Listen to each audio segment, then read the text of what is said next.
ஜெபம் செய்வோம். கிருபை நிறைந்த பரம தந்தையே, எங்களை இங்கே குடும்பமாக ஒன்று சேர்த்திருக்கிறீர். அதற்காக உமக்கு நன்றி கர்த்தாவே. நாங்கள் இப்பொழுது கேட்க இருக்கும் உபதேசத்தை எங்களுக்கு உணர்த்தி உம்மை பற்றி அறிந்து கொள்ள எங்களுக்கு ஒரு தருணத்தை தாரும் ஆண்டவரே.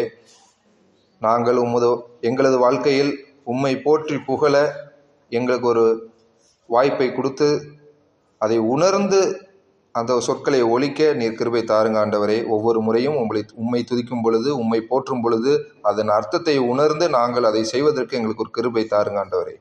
இயேசுவின் மூலம் ஜெபிக்கிறோம் நல்ல பிதாவே, ஆமேன். எத்தனை பேர் சந்தோஷமா இருக்கீங்க? இல்லை, 2-3 கை கீழே இருக்க. இல்லை, நல்லா தூக்க. எத்தனை பேர் சந்தோஷமா இருக்கீங்க? எல்லாரும் சந்தோஷமா இருக்கணும். கிறிஸ்தவர்கள்னாலே முதல்ல நம்மக்கிட்ட இருக்க வேண்டியது என்ன? அன்பு சந்தோஷமும் தான். அது ரெண்டை வச்சு தான் நம்ம கிறிஸ்தவர்களான பிறர் கண்டுபிடிக்க முடியும். ஏன்னாடா அவன் ரோட்டில் ஒருத்தர் நடந்து போகும்போது சந்தோஷமாக நடந்து போகிறான்னா அவன் கிறிஸ்தவனாக தான் இருக்க முடியும். ஏன் அப்படின்னா அவங்களுக்குள்ளே கிறிஸ்து இருக்கும் போது எப்போவுமே அவங்களுக்கு சந்தோஷம் இருக்கும். இன்றைக்கி நம்ம என்ன தலைப்பில் உபதேசம் பார்க்க போகிறோம் அப்படின்னா, அல்லேலூயா என்ற தலைப்பில் உபதேசம் பார்க்க போகிறோம். என்ன தலைப்பு?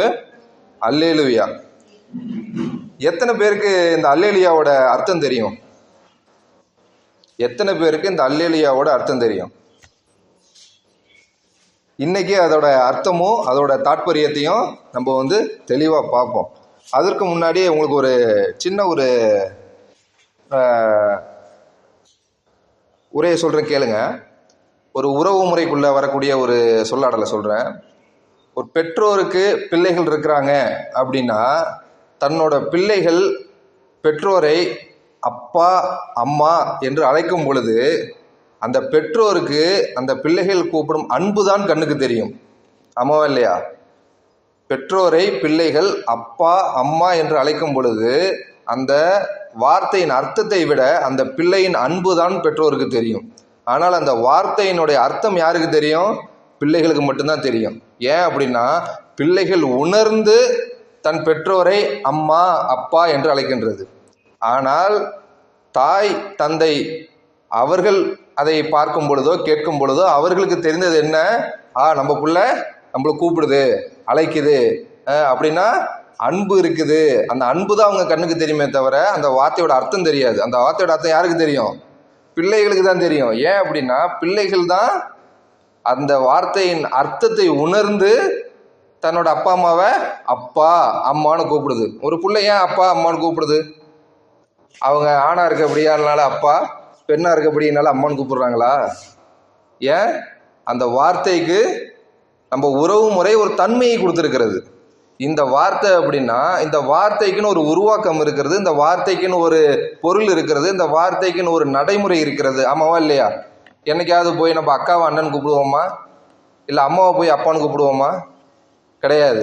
அப்பாவை அப்பான்னு தான் கூப்பிடுவோம், அம்மாவை அம்மான்னு தான் கூப்பிடுவோம், அக்காவை அக்கான்னு தான் சொல்லுவோம், தங்கச்சியை தங்கச்சின்னு தான் சொல்லுவோம், அண்ணன் அண்ணன் தான் சொல்லுவோம். ஏன்னா ஒரு வார்த்தைக்கும் ஒரு அர்த்தம் இருக்கிறது. அந்த அர்த்தம் யார் கொடுக்கறது? நம்மளோட செயல்பாடுனால் வருகிறது. ஆமாவா இல்லையா?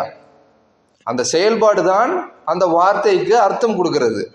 அப்போ நம்ம அந்த வார்த்தையை ஒலிக்கும் பொழுது, வார்த்தையை பிரயோகிக்கும் பொழுது அந்த வார்த்தையின் அர்த்தத்தையும் அந்த வார்த்தையை உணர்தலும் இருந்தால்தான் அந்த வார்த்தையோட உண்மையான தன்மை வெளிப்படும்.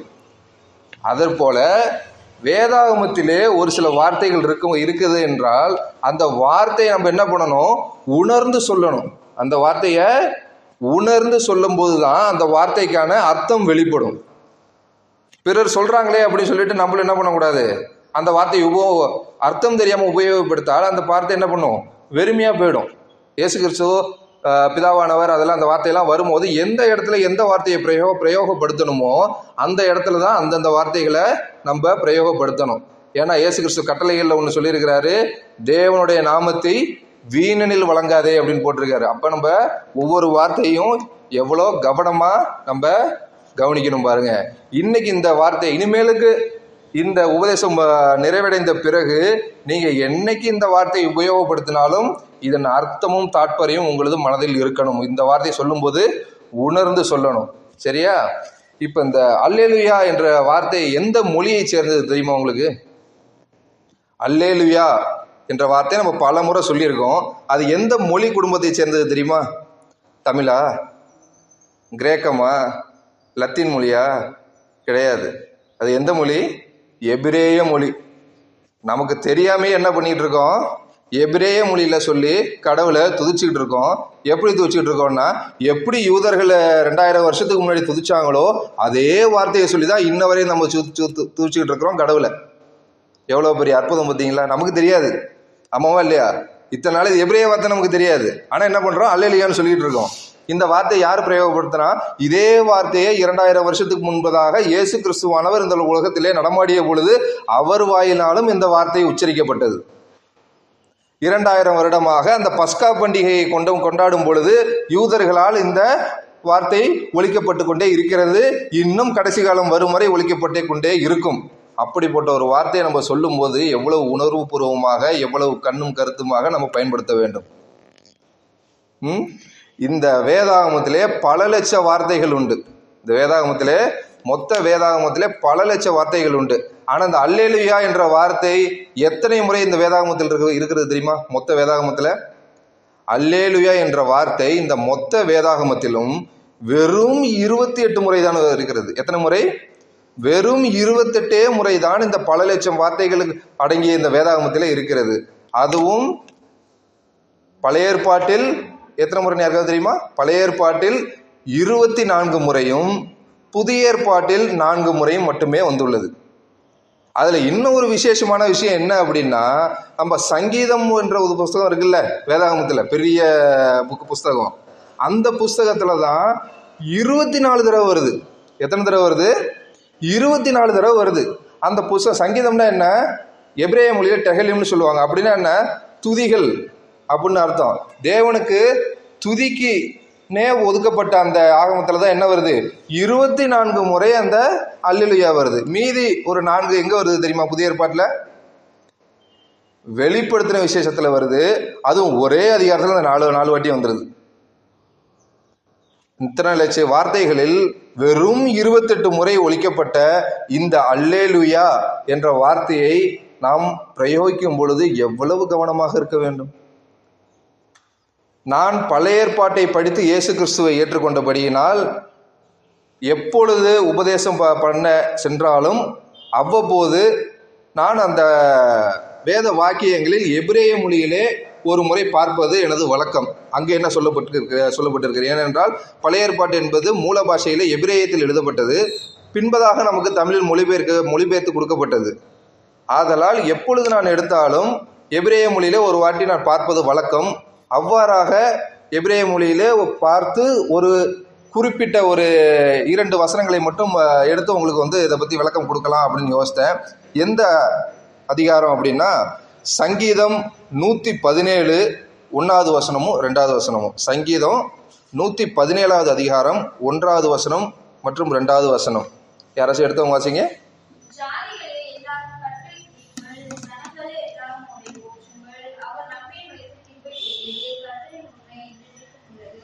அல்லேலூயா.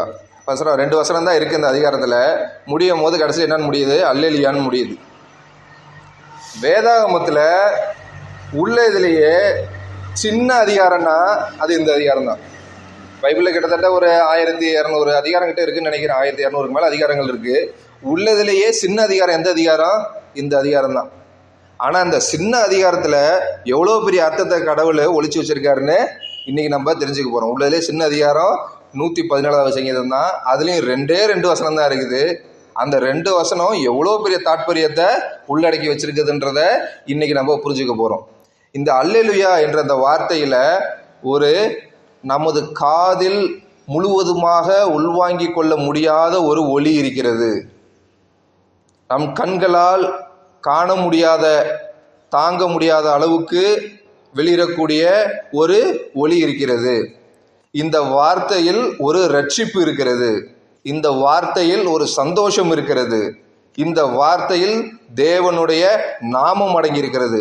இவ்வளவு தாற்பயமும் உள்ளே இருக்கிறது என்பதனாலே என்னவோ தெரியவில்லை, அதை எபிரேய மொழியிலே அப்படியே வைத்து விட்டார்கள், மொழிபெயர்க்காமல். அந்த ஒரு வார்த்தைக்குள்ளாக இவ்வளவு அர்த்தம் அடங்கி இருக்கிறது. அதனால தான் என்ன பண்ணிட்டாங்கன்னு நினைக்கிறேன், அதை மற்ற எல்லாத்தையும் மொழிபெயர்த்தவங்க இந்த வார்த்தையை மட்டும் அப்படியே எழுதிட்டாங்க எபிரேயத்தில். ஏன்னா அதில் அவ்வளோ அர்த்தம் இருக்குது. இந்த வார்த்தையில் இயேசு கிறிஸ்துவானவர் இருக்கிறார். எத்தனை பேருக்கு தெரிகிறது? எனக்கு தெரிகிறது. நான் பார்க்கும் பொழுது இயேசு கிறிஸ்து இருக்கிறார். எவ்வாறு? இது ஹல்லேலூயா தானே இருக்கு, ஜீசஸ்ன்னு இல்லையே, அங்க இயேசு கிறிஸ்துவானவர்னு இல்லையே, ஈசூஸ்னு இல்லையே, உங்க கண்ணுக்கு எப்படி தெரியுது? பார்ப்போமா?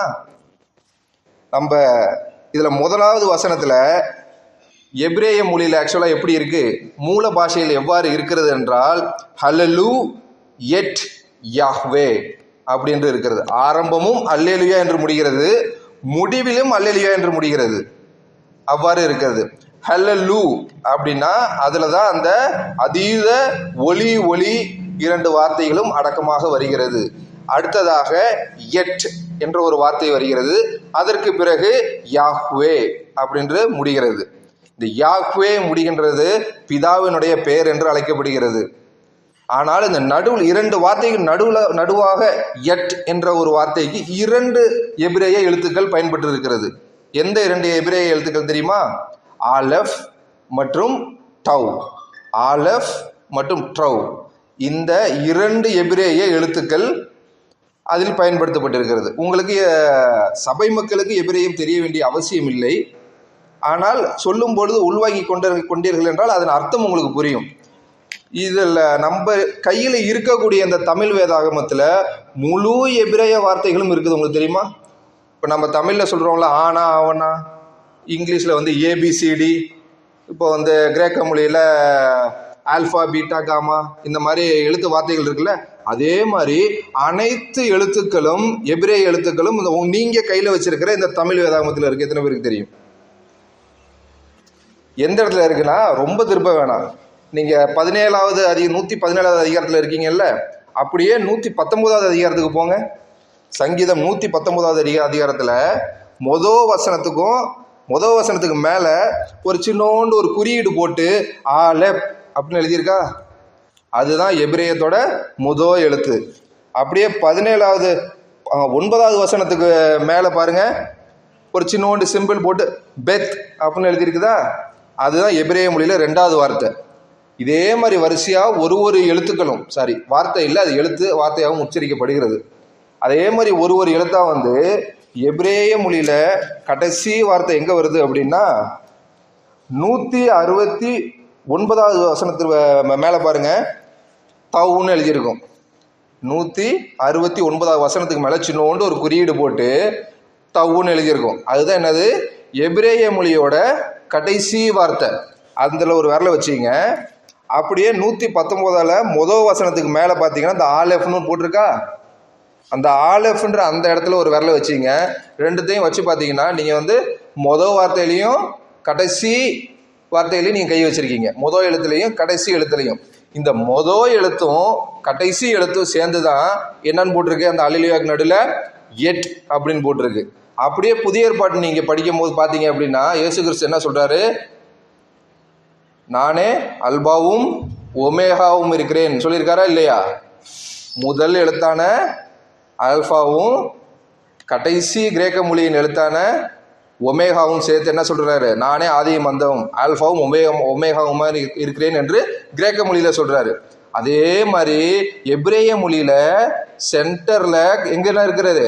முதல் எழுத்தும் கடைசி எழுத்தும் இருக்குது, ஆதியும் இருக்குது, அந்தமும் இருக்குது. அப்ப இது யாரு? நம்ம இயேசு கிறிஸ்துவானவர். பழைய ஏற்பாட்டில் சங்கீதத்தில் 117வது வசனத்தில் முதல் வசனத்தில் என்ன பண்றாரு? நட்ட நடுவில் உட்காந்துருக்காரு இயேசு கிறிஸ்துவானவர். இது மாதிரி இயேசு கிறிஸ்துவை மறைமுகமாக பல தருணங்களில் இந்த வேதாகமும் வெளிப்படுத்துகிறது. அதில் ஒரு தருணம் தான் இந்த 117வது சங்கீதம். உள்ளதுலேயே ரொம்ப சின்ன சங்கீதம், பைபிள் உள்ளதுலேயே சின்ன அதிகாரம், ஆனால் இதில் எவ்வளோ பெரிய அர்த்தம் அடங்கியிருக்கு பார்த்தீங்களா? இந்த அல்லேலூயா வார்த்தைக்குள்ள எப்படி இயேசு கிறிஸ்துவானவர் ஒளிஞ்சிருக்காரு பார்த்தீங்களா? இந்த அதே அல்லேலூயாக்குள்ள முடியும் போது ஹல்லேலூயா, அந்த ஹல்லேலூயால எல் என்ற வார்த்தை வருகிறது. நம்ம என்ன சொல்லுவோம்? எல் ஷடாய் சொல்றோமா? எல் ரோஹி சொல்றோமா? இந்த மாதிரி பல வார்த்தை. எல் என்றது தேவனை குறிக்கும், கர்த்தரை குறிக்கும் எபிரேய மொழியிலே. அதே போல் என்ன இருக்குது, இதுலேயும் அந்த எள்ளுன்னு இருக்குது. இந்த ஒரு வார்த்தைக்கு எவ்வளோ அர்த்தம் பார்த்தீங்களா? இந்த ஒரு வார்த்தையை நீங்கள் ஒரு புத்தகமாக போடுற அளவுக்கு அர்த்தங்கள் உள்ளே இருக்குது. அதனால தான் இந்த வார்த்தையை பிரயோகிக்கும் பொழுது நம்ம என்ன பண்ணணும், மிகவும் கவனமாக இருக்கணும். இந்த வார்த்தை ஒரு வெற்றிக்கான சின்னம், இந்த வார்த்தை ஒரு ரட்சிப்புக்கான சின்னம், இந்த வார்த்தையில் தேவன் இருக்கிறார், இந்த வார்த்தையில் பிதாவானவர் இருக்கிறார், இந்த வார்த்தையிலே பிக் பேங் தியரி எனப்படக்கூடிய ஒரு தாற்பயம் உள்ளே இருக்கிறது. உலகம் ஆரம்பமும் இருக்கிறது, முடிவும் இருக்கிறது. இந்த ஒரு வார்த்தையில் இவ்வளவு விளக்கமும் அடங்கி உள்ளது. அதனால நம்ம என்ன பண்ணணும், மிகவும் கவனமாக இருக்கணும் இந்த வார்த்தையை உபயோகப்படுத்துறதுக்கு. நான் சொன்னேன்ல 28 முறை தான் இந்த அல்லேலூயா என்ற வார்த்தை இந்த வேதாகமத்தில் இருக்குன்னு. மொதல் வார்த்தை அல்லேலூயா என்பது வேதாகமத்தில் எந்த இடத்துல வருது தெரியுமா? சங்கீதம் 104 அதிகாரம் 35வது வசனம் எடுங்க. சங்கீதம் 104 அதிகாரம் 35வது வசனம்.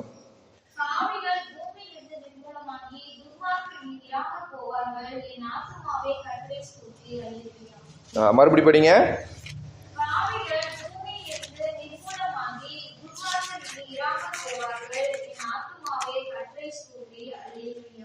மொதல் வாட்டி இந்த 104வது அதிகாரம் 35வது வசனத்துல தான் வருது. ஆனா என்ன காரியத்துக்காக அந்த அல்லேலூயா என்ற வார்த்தை போடப்பட்டிருக்கிறது? நியாய தீர்ப்பை குறித்து வரும் வாக்கியத்துக்காக போடப்பட்டிருக்கிறது. ஆமாவா இல்லையா? ஒரு நியாய தீர்ப்பு காலத்தின்படி என்ன நடக்கணுமோ அதாவது தவறு பண்ணவள் நிர்மூலமாக்குவது, அந்த மாதிரி காலகட்டத்தில் ஜட்ஜ்மெண்ட் டே, அதாவது ஆங்கிலத்தில் சொல்ல போனா அந்த மாதிரி நியாய தீர்ப்பின் காலத்தை பற்றி வரும் பொழுது அந்த முதல் அல்லேலூயா வருகிறது. கடைசி அல்லேலூயா எங்கே வருகிறது என்றால் வெளிப்படுத்தின விசேஷம் 19ஆம் அதிகாரம் 6ஆம் வசனம் எடுங்க. வெளிப்படுத்தின விசேஷம் 19ஆம் அதிகாரம் 6ஆம் வசனம்.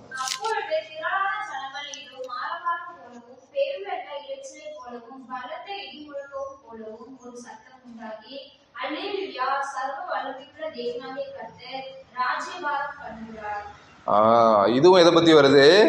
நியாய தீர்ப்பை குறித்து வருகிறது. அந்த நியாய தீர்ப்பை குறித்து தான் அந்த அல்லேலூயாவும் போட்டிருக்கு. நம்ம எண்ணத்துல இருக்கிற அல்லேலூயான்னா என்ன? ஏதோ ஒரு வார்த்தை துதிக்கும் போது நடுவில் வார்த்தை தெரிலன்னா அல்லேலூயா போட வேண்டியது. ஆமாவா இல்லையா? ஜெபிக்கும் போது நடுவில் என்னன்னு நம்ம சொல்ல தெரியல, அடுத்தது என்ன வார்த்தை வர்றதுன்னு தெரியல அப்படின்னா அல்லேலூயா சொல்லுவோமா அப்படின்ற வேண்டியது. மக்களும் என்னன்னு தெரியாது, அல்லேலூயா போட்டுரும். ஆமாவா இல்லையா? என்னைக்குமே நம்ம அந்த மாதிரி செய்யக்கூடாது. ஏன்னா தேவனுடைய நாமத்தை வீணில் வழங்காதேன்னு போட்டிருக்கு. அதனால என்ன பண்ணணும், அல்லேலூயான்ற அந்த வார்த்தையை யூஸ் பண்றோம் அப்படின்னா மிகவும் கவனமாக, மிகவும் ஒழுங்கும் கரமுமாக அந்த வார்த்தையை நாம் பிரயோகிக்க வேண்டும். ஏன்னா அவ்வளோ அர்த்தம் இருக்கு. ஒரு புக்லெட்டே போடலாம், அவ்வளோ அர்த்தம் இருக்குது அந்த வார்த்தையில். ஆனால் மொத்தமாக இந்த 28 தடவை இந்த வந்திருக்கு அப்படின்னா அந்த 28 தடவையும் இந்த நியாய பிரமாணம், இந்த என்ன சொல்றது, கடைசி நியாய தீர்ப்பு காலங்கள், இதை குறித்த வரக்கூடிய வாக்கியங்களில் மட்டும்தான் இந்த அல்லேலூயா இருக்கிறது. அதுதான் எனக்கு ஆச்சரியமாக இருந்தது. நான் இதை பார்ப்பதற்கு முன்பதாக எனக்கு தெரிஞ்சதெல்லாம் அல்லேலூயா என்னன்னா அது ஒரு துதி, அவ்வளோதான். என் மனதில் இருந்தது ஒரு துதி. அப்புறம்தான் தெரிகிறது இந்த அல்லேலூயா ஒரு அறைகுவல், இந்த அல்லேலூயா என்பது ஒரு வெற்றியின் சின்னம், இந்த அல்லேலூயாவில் ஒரு ரட்சிப்பு இருக்கிறது. இவ்வளவு அர்த்தம் இந்த ஒரு வார்த்தையில் இருப்பதனால்தான் எபிரேய மொழியிலே இதை மொழிபெயர்க்காமல் அப்படியே அல்லேலூயா என்று வைத்திருக்கிறார்கள் என்று. அதுவும் இந்த ஒரு வார்த்தையை பார்க்கும்போது நான் பழைய ஏற்பாட்டை பார்த்து தான் இயேசு கிறிஸ்துவை ஏற்றுக்கிட்டேன். புதிய ஏற்பாடை படிக்கும் போது பிதாவோட வேலைகளும் அவரு எனக்கு எவ்வளவு உணர்த்துகிறார் என்பதை நான் புரிந்து கொண்டேன். இந்த மாதிரி பல இடங்களில் இயேசு கிறிஸ்துவானவர் பழைய ஏற்பாட்டில் மறைந்திருக்கிறார். அல்லேலூயா சொல்லுங்க. இப்போ தைரியமா அல்லேலூயா சொல்லலாம், நீங்க உணர்ந்து சொல்லலாம். அதனால என்னைக்குமே நம்ம என்ன பண்ணணும், மிகவும் கவனமாக இருக்கணும். ஒரு வார்த்தையை நம்ம உணர்ந்து சொன்னால்தான் அதோடைய கிரியை புலப்படும். இப்போ ஒருத்தர் நீங்க வான்னா அவங்க ஏன் வராங்க, நீங்க வான்னு ஒருத்தவங்க கூப்பிடுறீங்க, அவங்க ஏன் வராங்கன்னா அந்த வார்த்தைக்கு ஒரு அர்த்தம் இருக்கு, அதனாலதான் அவங்க வராங்க. அவங்க பாட்டில் அந்த வார்த்தைக்கான அர்த்தம் அவங்களுக்கு தெரியலன்னா அவங்க எப்படி வருவாங்க சொல்லுங்க? நீங்க போன்னு சொல்றீங்க அப்படின்னா ஏதோ ஒரு செயல் இங்க முடிஞ்சிருச்சு, உன்னோட பிரசன்ஸ் இங்க தேவைப்படலை அப்படிங்கும் போது என்ன பண்ணுவாங்க, நீங்க தேவையில்லாத இடத்துல இருக்கிற அப்படிங்கும் போது தான் நீங்க போன்ற வார்த்தை யூஸ் பண்ணுவீங்க. இல்லை உனக்கு வேற ஏதாவது அந்த இடத்துல ஒரு வேலை இருக்கு, இங்கே உனக்கு வேலை முடிஞ்சிருச்சு அப்படின்னா இங்க இருந்து அங்கே போன்னு சொல்லுவீங்க. அந்த போன் நீங்க சொல்லிட்டீங்கன்னா அதை அந்த மனுஷன் உணர்ந்து தான் அந்த வார்த்தைக்கு உருவாக்கம் கொடுத்து தான் இங்கேருந்து அங்கே நகர்றான். ஆமாவா இல்லையா? அதே போல நம்ம இந்த வார்த்தையை பயன்படுத்தும் போது மிகவும் உருக்கமாக உணர்ந்து பயன்படுத்த வேண்டும். நெக்ஸ்ட் டைம் நீங்கள் என்ன பண்ணணும், அல்லேலூயா போடும் போது இதில் இவ்வளோ அர்த்தம் இருக்குன்னு தெரிஞ்சு உணர்ந்து சொல்லணும். அதனால தான் ஆங்கிலத்தில் ஒரு வந்து வார்த்தைகளுக்கு என்ன வேர்ட்ஸ்ன்னு சொல்கிற மாதிரி அந்த எழுத்துக்களுக்கு என்ன தெரியுமா சொல்லுவாங்க, ஸ்பெல்லிங். என்ன சொல்லுவாங்க, ஸ்பெல்லிங். அந்த ஏபிசிடி அதெல்லாம் இருக்குல்ல, ஆல்ஃபபெட்னு சொன்னாலும் அதை ஸ்பெல்லிங்னு சொல்லுவாங்க. ஒரு வார்த்தையை உருவாக்கமாக காட்டுறது என்ன, அந்த ஸ்பெல்லிங் தான். இப்போ ஃபெலிக்ஸ்னு என் பேர் இருக்குன்னா FELIXன்னு இருக்குன்னா அதை ஆல்ஃபபெட்டுன்னு சொல்ல மாட்டாங்க. அது என்ன சொல்லுவாங்க, அந்த பேருக்கான ஸ்பெல்லிங், அந்த பேர் வார்த்தைக்கான ஸ்பெல்லிங். ஆங்கிலத்தில் ஸ்பெல்லுனா யாருக்கு அர்த்தம் தெரியும்? ஸ்பெல் அப்படின்னா வார்த்தை ஆங்கிலத்தில் மந்திரம், ஸ்பெல் கேஸ்டிங் சொல்லுவாங்க, கேள்விப்பட்டிருக்கீங்களா? கூகுளில் இருந்தால் போய் பாருங்கள். ஸ்பெல் அப்படின்னா மந்திரம். அப்போ அந்த வார்த்தையை மந்திரமாக பிரயோகப்படுத்தக்கூடிய தன்மை அந்த எழுத்துக்களுக்கு உண்டு, எழுத்து கோர்வைகளுக்கு உண்டு.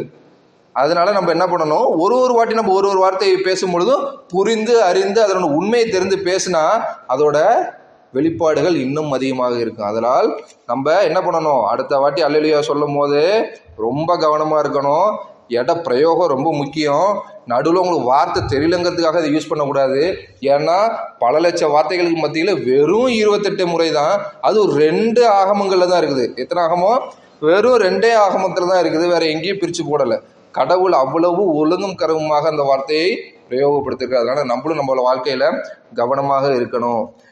இதனால இதுலேருந்து நான் என்ன தெரிஞ்சுக்கிட்டோம் அப்படின்னு பார்த்தீங்க அப்படின்னா, ஒன்று அல்லேலூயாக்கான அர்த்தத்தை தெரிஞ்சுக்கிட்டீங்க. இன்னொன்று வீணலில் அந்த வார்த்தையை வழங்கக்கூடாது. எனக்கெல்லாம் ரொம்ப மனக்கவலை இதெல்லாம் நான் வந்து படிக்கும் பொழுது. ஏன் மனக்கவலை அப்படின்னா, கிறிஸ்தவர்களுக்கு இதுக்கு முன்னாடி ஒரு பெயர் உண்டு. என்ன பெயர் தெரியுமா? அல்லேலூயா கோஷ்டி. ஆமாவா இல்லையா? கிறிஸ்தவர்களுக்கு இதுக்கு முன்னாடி அல்லேலூயா கோஷ்டி என்ற ஒரு பெயர் உண்டு. எதனால வந்துச்சு? அதன் அர்த்தம் தெரியாம, அதோட தாற்பயம் தெரியாம எங்க பார்த்தாலும் இந்த வார்த்தையை தேவையில்லாம உச்சரித்ததன் வெளிப்பாடு நம்ம என்ன ஆயிட்டு அல்லேலூயா கோஷ்டியா மாறிட்டோம். ஆனா நம்ம எவ்வளவு முக்கியமாக கையாள வேண்டிய வார்த்தையாக இருக்கிறது பார்த்தீங்களா? நமக்கே தெரியல. எத்தனை நாள் வேதாகமத்தில் 119ஆம் சங்கீதத்தில் எபிரேய மொழியோட அத்தனை எழுத்துக்களும் சீர்வரிசையா இருக்குன்னு எத்தனை பேர் இன்னைக்கு தெரிஞ்சுக்கிட்டோம்? அல்லேலூயா வார்த்தையினோட அர்த்தம் தெரிஞ்சுக்கிட்டோம். அதை எவ்வளவு கவனமாக உபயோகிக்கணும்னு தெரிஞ்சுக்கிட்டோம். இதோட சாராம்சம் என்ன? ஒரு வார்த்தை நம்ம பேசுகிறோம் அப்படின்னா அந்த வார்த்தைக்கு ஒரு உருவாக்கம் இருக்கிறது, அந்த வார்த்தைக்கு ஒரு உணர்வு இருக்கிறது, அந்த வார்த்தைக்கு ஒரு தன்மை இருக்கிறது. அதனால தேவனுடைய வார்த்தை வீணில் எவ்வாறு வழங்கக்கூடாதோ அதே மாதிரி நம்ம பிறரிடம் பேசக்கூடிய வார்த்தைகளில் மிகவும் கவனமாக இருக்கணும். நம்ம எந்த வார்த்தையும் உணராமல் பேசிடக்கூடாது, உணர்ந்து பேசணும். நம்ம எப்போ அதிகமாக உணராமல் பேசுவோம்னா கோபம் வரப்போ வாயில் என்ன வார்த்தை வருதோ கொட்டி தீர்த்துருவோம். அது என்னைக்காவது ஒரு நாளும் கோவம் வர முன்னாடி டக்குன்னு ஃபோனில் ரெக்கார்டர் ஆன் பண்ணி ரெக்கார்ட் பண்ணிடுங்க அவங்க திட்டும் போது. அதுக்கப்புறம் என்ன பண்ணிடுங்க, திட்டி முடிச்சதுக்கப்புறம் ஆஃப் பண்ணிவிட்டு ஒரு 2 நாள் கழிச்சு நீங்கள் என்ன திட்டினீங்க நீங்களே திருப்பி போட்டு பாருங்கள். அதுக்கு என்ன அர்த்தம் வருதுன்னு பாருங்கள். நீங்களே மனசு வருத்தப்படுவீங்க. ஏன் அப்படின்னா அந்த அளவுக்கு நம்ம என்ன பண்ணிடுவோம், உணர்வு இல்லாமல் பேசிடுவோம். அதனால ஒரு நாளும் என்ன பண்ணணும், பிறர்கிட்ட பேசும் பொழுதோ பிறர்கிட்ட பழகும் பொழுதோ உணர்வு பூர்வமாக தெரிந்து அறிந்து அதற்கப்புறம் பேசுங்க, அதற்கப்புறம் நம்ம பழகணும். இப்படி இருந்தால் நமக்குள்ளே எந்த சண்டை சச்சரவுமே வராது. குடும்பத்தில் அதிகமாக சண்டை சச்சரவு வர்றதுக்கு காரணம் என்ன? ஆமாம் இது என்ன கிடக்குது போ, ஆமாம் இப்போ அப்படியே அந்த வேலையை பண்ணி கிழிச்சிட்டாலும் இதனால நமக்கு என்ன உபயோகம்? நம்ம வேலை இந்த மாதிரி வார்த்தைகளை அவ்வளோ சீக்கிரமாக சொல்லிடுவோம். நம்ம குடும்பத்துக்குள்ளே நம்ம ஃப்ரெண்டாக இருந்துட்டா ஃப்ரெண்டு வீட்டில் வந்து கூப்பிட்றாங்க எங்கேயாச்சும் வெளில பண்ண போட நல்லா வர முடியாது. சும்மா நம்ம மனசில் நினச்சதை அப்படி சொல்லிட வேண்டியது. அந்த வார்த்தைக்கு என்ன ஒரு அர்த்தம் இருக்குது அதை நம்ம புரிஞ்சுக்கிறது இல்லை. அடுத்த வாட்டி என்ன பண்ணணும், அந்த வார்த்தை எந்த வார்த்தை பேசினாலும் நம்ம அர்த்தத்தோடு புரிஞ்சுக்கணும். அந்த அர்த்தத்தோடு செஞ்சால் கடவுள் நம்ம கூட இருக்கிறார். அந்த 2 வசனத்தை மறுபடியும் படிங்க. 117வது அதிகாரம் 1வது வசனமும் 2வது வசனமும்.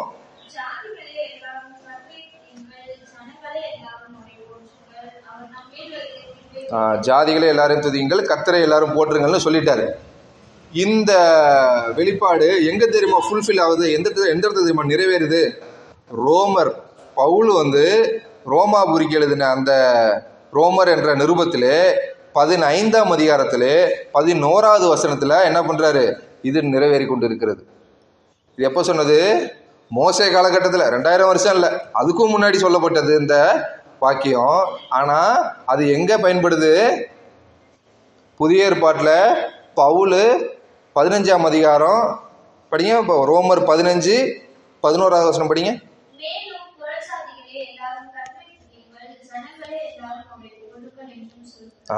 என்ன சொல்றாரு? எல்லாரையும் துதியுங்கள், போற்றுங்கள். என்ன சொல்றாரு? இங்கே சொல்றாரு. அங்க சொன்ன அதே இதை இங்கேயும் பவுலானவர் அதை நினைவூட்டுகிறார். அதனால என்ன பண்ணணும்? கர்த்தரை நம்ம என்னாலும் போற்றணும், துதிக்கணும். ஆனா நம்மளாம் என்ன நினைச்சுக்கிட்டோம்? போற்றுதல், துதித்தல் அப்படின்னா என்ன பண்ணோம்? அது ஒரு சடங்காச்சாரமான செயல். அதனால என்ன பண்ணுவோம்? ஒரு 4 பேர் நின்று தையத்தக்கான குதிக்கணும், ஒரு 4 வார்த்தை சொல்லணும், அவர் சொன்னதான் நினைச்சு பார்க்கணும். இப்படிதான் நினைச்சிட்டு இருக்கோம். துதினா அது மட்டும் துதி அல்ல. துதி என்றால் உங்களது தேவனை நீங்கள் அவர் செய்த செயலுக்காக நன்றி கூறுவது ஒரு துதிதான். தேவன் இந்நாள் வரை உங்களுக்கு கொடுத்த வாழ்வை நினைத்து நீங்கள் சந்தோஷப்படுவதும் ஒரு துதிதான். அதனால தேவனை நம்ம துதிப்பது மிகவும் அவசியமானது. ஒவ்வொரு கிறிஸ்தவர்களும் அதை அனுதினமும் பண்ண வேண்டும்.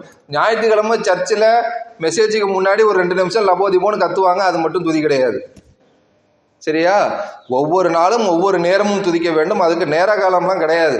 ஏன்னா அந்த அளவுக்கு தேவன் நம்மளை ஆசீர்வதித்திருக்கிறார். நமக்கு ஒரு குடும்பத்தை கொடுத்திருக்கிறார், நமக்கு ஒரு பொருளாதாரத்தை கொடுத்திருக்கிறார், நமக்கு ஒரு நல்ல ஒரு ஆயுளை கொடுத்திருக்கிறார், நல்ல ஒரு உறவு முறையை கொடுத்திருக்கிறார், நல்ல ஒரு சூழ்நிலையை கொடுத்திருக்கிறார். இவ்வளவு விஷயம் கொடுத்திருக்கிறாரு. சுவாசிப்பதற்கு காத்துக்கு என்னைக்காவது யாராவது வரி போட முடியுமா? கடவுள் கொடுத்த காத்துக்கு யாராவது வரி போட முடியுமா? இப்போ போடுறாங்கன்னு நினைக்கிறேன் ஒரு சில இடத்துல. அந்த அளவுக்கு காலகட்டங்கள் மாறிடுச்சு. ஓசியில் தானே நம்ம சுவாசிக்கிறோம். பூமிக்கு ஏதாவது நீங்கள் பண்ணுறீங்களா? ஒரு விதையை போட்டு அதாக தானே வளருது. ஒரு விதையை போட்டிங்கன்னா தண்ணி ஊற்றினா கொஞ்சம் நல்லா வளரும், ரெகுலராக தண்ணி ஊற்றினீங்கன்னா. இல்லைன்னா ஆட்டோமேட்டிக்காக கொஞ்சம் நாள் அதுவாக முளைச்சிரும். நீங்கள் சொல்லி தான் அந்த பூமி அந்த விளைச்சலை கொடுக்குதா உங்களுக்கு? வந்தால் நல்லா இருக்கும்னு நினைப்பீங்க, ஆமாவா இல்லையா? ஒரு விதையை போடுறோம், அது முளைக்கணும் அப்படின்னா அது வந்தால் நல்லா இருக்கும் அப்படின்னு நினைப்பீங்க. ஆனால் அதுவாக வந்துடும். அதுக்கு போய் நீங்கள் வேறு ஏதாவது பண்ணுறீங்களா? கிடையாது. அந்த விளைச்சலை கொடுக்குறது நம்ம அந்த மண்ணை ஒழுங்காக பதப்படுத்தாமல் கெடுத்து இப்போ யூரியா உரம் நிறையா போட்டு வேறு வழி இல்லாமல் செயற்கை முறையில் நீ வளருன்னு போட்டு டார்ச்சர் பண்ணுறோம். ஆனால் உண்மையிலே வளர்றது பூமியை ஒழுங்காக நம்ம இயற்கை முறையில் பார்த்து கொண்டால் அதுவே வளர்ந்து விளைச்சலை கொடுக்கும், ஆமாவா இல்லையா? நிச்சயமாக விளைச்சலை கொடுக்கும். அது யாரு? கர்த்தர் கொடுக்குற ஈவு. கர்த்தர் கட்டளையிட்டு இருக்கிறார் மண்ணுக்கு. நீ உன்கிட்ட ஒரு விஷயம் வந்துச்சுன்னா அந்த விஷயத்தை வளர்த்துட வேண்டியது உன் வேலை அப்படின்னு கர்த்தர் மண்ணுக்கு கட்டளை கொடுத்துருக்கிறார். அதனால தான் அது வளருது. மரத்துக்கு கடவுள் கட்டளை கொடுத்துருக்கிறாரு, நீ வளர்ந்து பிறருக்கு கனி கொடுக்குற மரமாக இருக்கணும், பழுகி பெருகணும்னு சொல்லியிருக்கிறாரு. அதனால அந்த மரம் அந்த வேலையை இத்தனை ஆயிரம் வருஷமாக அது பார்த்துக்கிட்டு இருக்கு. சில மரம் சில பேர் நினச்சிக்குவாங்க மரத்துலேயும் ஆண் மரமும் உண்டு, பெண் மரமும் உண்டு. எல்லா மரமும் காய்க்காது, எல்லா மரமும் பூக்காது. இதே மாதிரி வித்தியாசங்கள் உண்டு. அதோட வேலையை இத்தனாயிரம் வருஷம் ஆனாலும் பார்த்துக்கிட்டு தான் இருக்குது. திடீர்னு என்னைக்காவது மரம் வளர்கிற மரம் நடுவில் நின்று நான் வளர மாட்டேன் அப்படின்னு சொல்லி தர்ணா பண்ணியிருக்கா? எந்த மாமரமாவது பாதிதான் வளர்ந்துட்டு நீ எனக்கு ஒழுங்காக தண்ணி ஊற்றலை, நீ என்னை ஒழுங்காக பேசலை, என்னை ஒழுங்காக பார்த்துக்கலை அப்படின்னு சொல்லிட்டு நான் இனிமேலுக்கு உனக்கு பழம் கொடுக்க மாட்டேன் அப்படின்னு சொல்லி அந்த மரமாவது தர்ணா பண்ணுதா? கிடையாது. ஆனால் நம்ம என்ன பண்ணிடுறோம்? கடவுள்கிட்ட ஒன்று கேட்டுட்டு அது கிடைக்கல அப்படின்னா நீ என் கடவுள் இல்லை. என்ன சொல்லிடுறோம்? நீ என் கடவுள், என்ன கேட்ட நீ கொடுக்கல, நீ என் கடவுள் இல்லை. இயல்பாக சொல்லிடுறோமா இல்லையா? அப்படிலாம் நம்ம என்றைக்குமே சொல்லக்கூடாது. ஏன் அப்படின்னா கடவுள் அதுக்குன்னு ஒரு இயற்கை நீதியை கொடுத்துருக்கிறாரு. நம்ம வேலை என்னமோ அதை நம்ம பார்க்கணும், இயற்கை அது வேலை என்னமோ அது பார்க்கும். அதுக்கு நம்ம என்ன பண்ணணும்? இதெல்லாம் நடக்கிறது யாருனாலும் நமக்கு தெரியணும், கடவுள்னாலும் தெரியணும். அதனால நம்ம அனுதினமும் கடவுளுக்கு துதி செலுத்த கடமைப்பட்டிருக்கிறோம். அல்லேலூயா சொல்லுவோமா? அல்லேலூயா. இது உணர்ந்து சொன்ன அல்லேலூயா என்று நான் எடுத்துக்கொள்கிறேன். ஓகே, ஜெபம் செய்வோமா? ஜெபம் செய்வோம். கிருபை நிறைந்த பரம தந்தையே, எங்களுக்கு இன்று இந்த அல்லேலூயா என்ற தாற்பயத்தை 1% நாங்கள் புரிந்து கொண்டோம் என்பதை நாங்கள் உணர்கிறோம் கர்த்தாவே.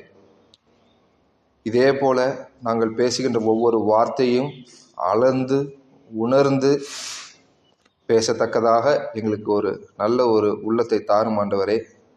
நாங்கள் உபயோகப்படுத்துகின்ற வார்த்தைகள் பிறரை வளரச் செய்யவும், பிறரை செழிக்கச் செய்யவும், பிறருக்கு அன்பு உண்டாகும்படியாக இருக்க நீங்கள் எங்களுக்கு கிருபை தாருங்க. அநாகரிக வார்த்தையை எங்கள் வாயிலிருந்து எடுத்து போடுங்க. அந்த கிரியை நடக்காமல் நீங்கள் தடுத்து போடுங்க ஆண்டவரே. நாங்கள் குடும்பமாக கிறிஸ்தவர்களாக ஒன்றிணைந்து உமக்கு சாட்சியாக இந்த கோழிவாக்கம் கிராமத்திலே திகழ நீங்கள் கிருபை தாருங்க. அதை கண்டு பிறர் இந்த ஆலயத்துக்கு வர நீங்கள் ஒரு கிருபை தாருங்க ஆண்டவரே. நாங்கள் எங்கள் வாழ்வில் உம்மை ஏற்றுக்கொண்டு வழியில் நடந்து அது பிறருக்கு பிரகாசமாக தெரிய நீங்கள் கிருபை தாருங்க ஆண்டவரே. இயேசுவின் மூலம் ஜெபிக்கிறோம் நல்ல பிதாவே. ஆமேன்.